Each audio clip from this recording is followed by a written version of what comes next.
Hello there, Mad Mike here, and welcome back to the channel. And today we're going to talk about Netflix's latest folly into the live-action market, and they've announced that they will be doing a live-action TV adaptation of Yu Yu Hakasho. Now, if anybody remembers that show, I feel like I'm not the only one that does remember it. I know a couple of people that do, but it was kind of like a discount DBZ in the sense that it relied on kind of similar power sets, but it was definitely toned down a lot more, a lot kind of a different thing. It relied a lot on ghosts and spiritual energy as opposed to, energy blasts and flying around and stuff like that. But basically, the idea of the show originally is that it's odd because it actually kind of changes within like the first 6 to 7 episodes. And the early part of the show is basically the idea of this kid named Yusuke Urameshi, who's not really a good kid. I mean, he's good at heart, but he's a street punk. He beats people up a lot. He's got a girlfriend that worries about him. His mom's kind of dealing with shit. So he kind of has like a weird little home. It's almost like the first part of the series is kind of like a slice of life kind of thing. And basically the whole event that spurs everything is he saves this kid's life by pushing him out of the way of a speeding car. That car then hits Yusuke and kills him. And this is how we start the story. And it's a really good start to the story. It hooks you in a lot. And then as the series develops, you develop the combat a bit more, the powers. He definitely starts off relatively weak in relation to the things that he's fighting. But as the series progresses and goes on, he gets stronger, he gets better, he gets new abilities, stuff like that.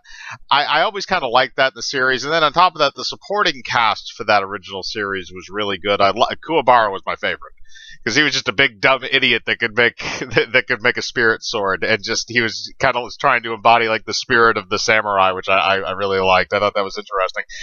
Although I do know in the manga, I think he almost exclusively wears a baseball uniform, which I think is a little bit less intimidating than his kind of blue school outfit that he has in the anime.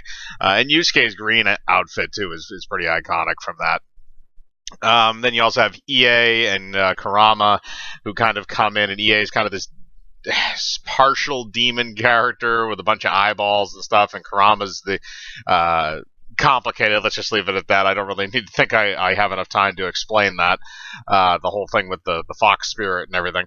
But basically, throughout the series, we follow these 4 characters, develop them, along with a lot of other side characters and stuff too along the way, like any manga and anime have. And it was a really good show. Now Netflix is taking that and they're going to adapt it into a live-action show. Now, again, this comes on the heels of several other high-profile adaptations that they're set to do or are in the process of doing. They did release a Death Note remake, live-action remake, in 2017, which did not receive very good. It was mainly panned, even by critics who were just kind of examining it as a film. I thought it was pretty pedestrian when I watched it, although I'm not overly familiar with the source material. I'm loosely familiar with it. And then you go on. They announced they were going to do a Cowboy Bebop series starring John Cho, who a lot of people would probably remember from the Star Trek films. He was also Harold from Harold and Kumar. And that, unfortunately, had to stop because there was an onset injury to him, but that is currently filming, or in the process of filming. Then they also announced a One Piece series, which would be a live-action adaptation, they have not announced anybody who's attached to that project yet. That may have fallen into development hell already because of the whole coronavirus stuff. And now you have this. Now, live-action anime adaptations in general are probably not a really good idea, just because it's hard to transfer certain things from that particular medium over into the live-action portion and medium. Now, I'm not saying it can't be done, because it's been done before. You look at stuff like Old Boy, it's been done, and it's been done successfully. But it is very, very rare that it is done successfully. You can look at a couple other ones maybe recently, Alita Battle Angel, which I think may have also sparked some of this stuff too, at least in terms of its, the hype and stuff before that was coming out, because James Cameron pushed that thing hard. And it kind of had that similar effect to, I guess, kind of what Game of Thrones did, where a bunch of these things are popping up that are kind of similar. Netflix is trying to mine that live action anime dump, kind of like what Disney's been doing with the live action, Disney adaptations of former animated films. They're doing a similar thing, although all the ones that Netflix is currently adapting, I believe, are all series. They are not just films. But when you try to do that, there's certain things in manga and anime that do not work very well when you transfer them to live action. You can't have a guy just spew blood out of his nose every time he sees a hot chick. That's not how that's going to work. You can't have people just getting lumped in the back of the head randomly. I mean, you can have it to an extent. You can have, give him a little love tap on the back of the head or something. But if you have somebody that, just whips out, you can't just have these outrageous things happen where somebody just turns into this little doll character and whips out a massive hammer and smacks her boyfriend into the fucking stratosphere and then just calmly goes back to talking. That's not something that really works well in live action. In addition to some of the visually aesthetic stuff too. Now this is something that it's a Japanese medium. So you really are, well, not exclusively Japanese, but it's Japanese, Korean, a little bit of Chinese, a little bit of Taiwanese mixed in there as well, but mostly Japanese, where most of those characters are portrayed as Asian.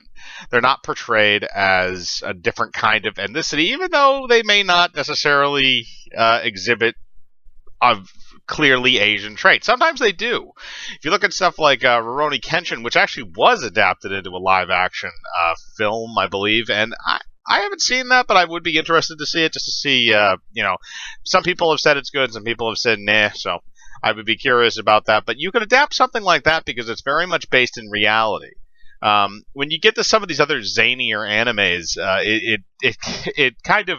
it doesn't work very well when you adapt it because of just the insanity of what's happening on screen and the visual style. You can't emulate that in live action most of the time unless you have a ridiculous amount of budget, which I'm assuming that this probably will not have a ridiculous budget. It'll probably be something they'll try and keep relatively low down. Maybe not, abysmal, but it's not necessarily something that I would think you would need a massive budget to do. Really what they want is they want good fights, and you're definitely going to want somebody who knows swords playing EA, or at least somebody on set, because that was really his primary weapon. You need people that are really good at kind of the visual effects stuff. You're going to need to do like the DBZ thing with the energy blasts and stuff that they tend to do in that show, if you ever get to that point. And the other thing is that when a lot of these adaptations go forward, some of the stuff that they cut out is really what gives a lot of those anime their charm. And that's kind of the problem, is that the charm gets removed and you're kind of just left with this substance without any kind of loose ends to kind of perk it up, if you get what I mean. You're kind of just left with the bare bones of the situation, and you're not left with any of the other things that accentuate the world and the story and the characters. So that's a lot of the times what unfortunately winds up happening with these types of adaptations. And you can see that when you're adapting anything from one medium to another. It happens. You have to lose certain things. But with anime, you lose a lot of it because of the cultural transition. Again, that also depends on who's making the film. Even some of the films that are made by the Japanese are not that great. I think the Devilman live-action film that they did is considered one of the worst films ever made.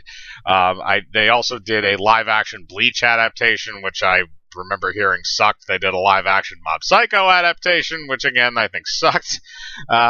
So, I mean, there's a lot there, and then some of that might also have to do with the effects and stuff like that, how they don't have the capacity in some ways with their film studios to do certain things, at least not like Hollywood does. So, maybe that's just kind of where that lies, but again, this thing has a very uphill battle, and I don't see a lot of good in this so far. I hope that the casting choices are good. I hope that they get good people to helm this thing and to write this thing, and I hope they get people that actually liked the original series to come in and try and do this. And If they do, maybe we'll get a nice little surprise, but I'm not very optimistic at this point. But that's just kind of my opinion. I want to know what yours is. Do you like the idea of adapting anime into live action? Do you think this is a kind of a fool's errand like I do most of the time, unless you're really dedicated to the project? Do you think that Netflix will actually be dedicated to the project? Put your thoughts in the comments below. As usual, I like to read them.